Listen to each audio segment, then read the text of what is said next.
Bonjour à tous, je suis Anne-Laure Girin, avocate fondatrice du cabinet Elco Légal. Donc le cabinet Elco Légal, c'est un cabinet d'avocats en droit des affaires et en fiscalité.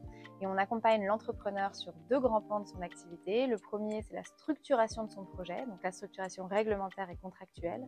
Et le deuxième grand pan, c'est notre cœur de métier, c'est le financement de ces entreprises. Donc on est tous spécialisés en finance au cabinet et on accompagne l'entrepreneur dans sa stratégie de financement. Quel financement, à quel moment, quels outils juridiques.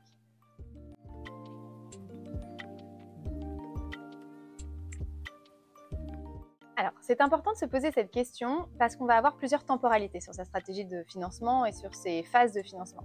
La première temporalité, c'est la création de la société. Au moment de la création de la société, potentiellement, je vais avoir des cofondateurs, moi en tant qu'entrepreneur. Donc, on peut être 2, 3, 4, on peut être plusieurs. Et à ce moment-là, donc au moment de la création, je vais potentiellement rédiger un pacte d'actionnaires avec mes cofondateurs. Je vais réfléchir à la gestion de la société. En fonction du développement que je souhaite et des ambitions que j'ai et des besoins que j'ai, je vais réfléchir à la structure du capital. Du coup, je vais avoir un pacte d'actionnaires qui va régir un petit peu la partie prise de décision et la partie structure et liquidité. Ce qu'on entend par liquidité, c'est concrètement comment est-ce que je vais faire rentrer des gens au capital de ma société et comment je vais en faire sortir. Et c'est très important d'avoir cette première mouture d'un pacte d'actionnaires au démarrage et à la création de la société. Deuxième temporalité, je vais faire rentrer des investisseurs. Donc, je suis sur une phase de financement ultérieure. Je vais avoir besoin de financement et du coup, je vais m'intéresser au financement dilutif et je vais faire rentrer des investisseurs.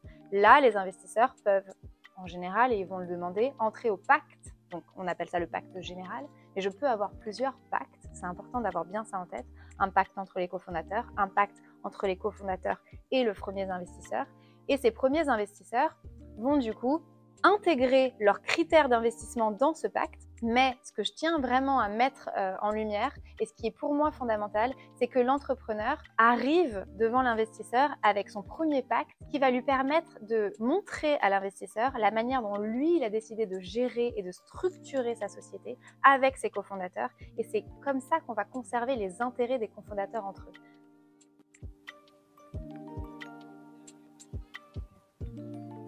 Alors, quand on parle des intérêts du fondateur, on va parler un petit peu de deux choses. La première, c'est les intérêts du fondateur en tant qu'opérationnel dans la société. Et l'autre, c'est les intérêts du fondateur plutôt en termes de détention capitalistique. Donc là, je vais me focaliser plutôt sur le rôle opérationnel du fondateur. Vous avez tous entendu parler de ce fameux critère très important pour les fonds d'investissement qui est quand au démarrage d'une activité, entre le seed, la série A et même un peu plus tard, on investit dans quoi? On investit dans l'équipe. C'est fondamental pour un fonds d'investissement. Du coup, quand je veux, moi, en tant que fondateur, conserver vraiment mes intérêts et mon rôle opérationnel, il faut que je me pose la question de quel est mon rôle opérationnel aujourd'hui et comment j'envisage mon rôle opérationnel plus tard.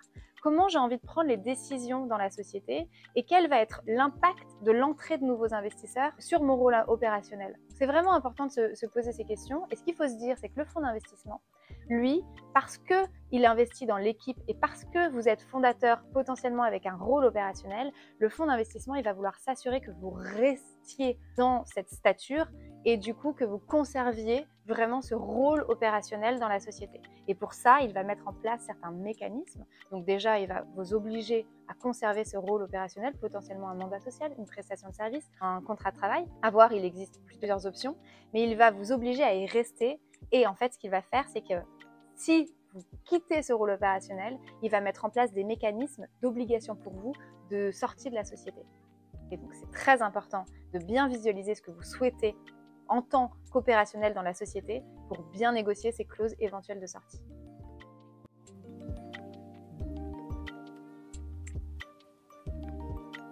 Donc là, on vient de parler de la conservation du rôle opérationnel, donc plutôt au terme de gestion dans la société. Maintenant, on va se poser un petit peu plus la question de la détention capitalistique. Donc, normalement, vous êtes fondateur ou cofondateur, donc vous détenez la totalité ou la majorité du capital de la société.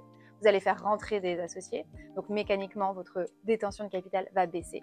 Et la question, c'est de se dire jusqu'où est-ce que j'ai envie qu'elle baisse et jusqu'où j'ai envie de garder le contrôle de la société. Parce que quand on parle de détention capitalistique, ce qu'il faut bien avoir en tête, c'est que souvent, la gestion et donc la prise de décision est directement liée à la quantité de capital que vous détenez dans la société. Plus vous avez de capital dans la société, plus vous allez pouvoir participer à la gestion de la société. Donc les deux questions sont étroitement liées. Mais du coup, comment est-ce que vous allez faire pour conserver votre détention capitalistique?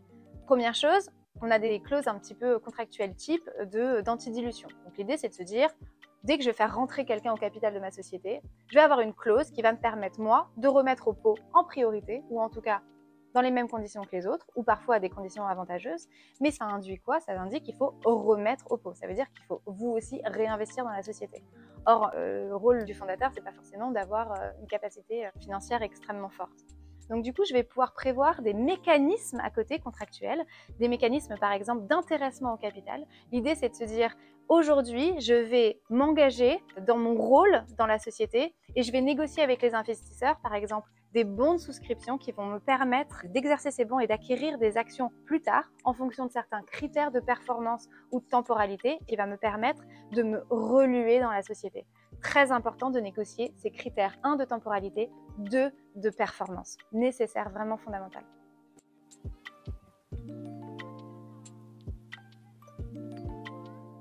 Effectivement, et notamment dans le contexte actuel, les investisseurs veulent se protéger de baisse de valorisation.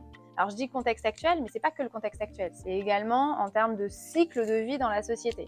Mais c'est vrai qu'au tout démarrage d'une société, quand on est en seed ou en série A, on va avoir peu de métriques parfois, ou même pas du tout, donc parfois difficile de mettre en place une vraie valorisation de sa société. Donc on va se projeter dans le futur et on va faire attention, on va calculer cette valorisation en fonction de projections futures.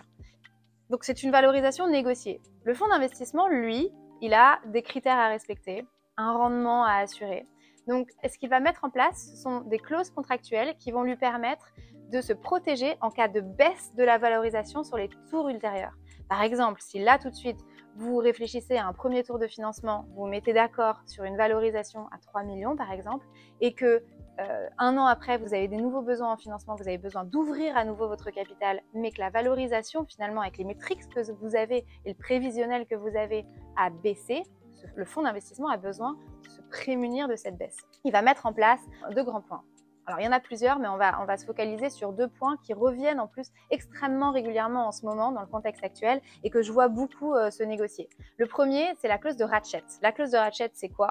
C'est de se dire, moi, je suis un fonds d'investissement, je veux me prémunir et du coup, je veux être en capacité de conserver la détention de capital que j'avais sur le premier tour, sur le second tour, si le second tour se fait sur une valorisation beaucoup plus basse. Donc ça, c'est cette clause-là qui est très importante et qui est négocier. Donc oui, vous allez entendre parler de market practice, de choses qui sont un petit peu usuelles, ok, mais il faut se poser la question des modalités et de la manière dont la clause est rédigée et c'est très important pour vous d'effectuer des simulations pour projeter ces impacts financiers sur le plus long terme.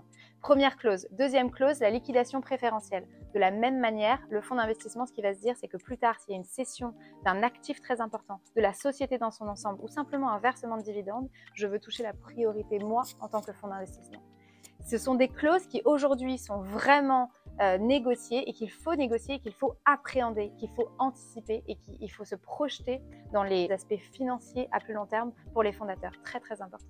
Donc merci à tous pour votre écoute. Si vous avez des questions, n'hésitez pas à nous contacter directement. Encore une fois, ce qui est important, c'est de se dire que chaque entrepreneur a son besoin, son ambition, son projet. Donc chaque chose doit être faite de manière spécifique et peut-être le mot pour clôturer, l'anticipation. C'est vraiment très important. Ne signez pas sans négocier et sans comprendre ce que veulent dire les clauses qui ont été rédigées dans votre pacte d'actionnaires.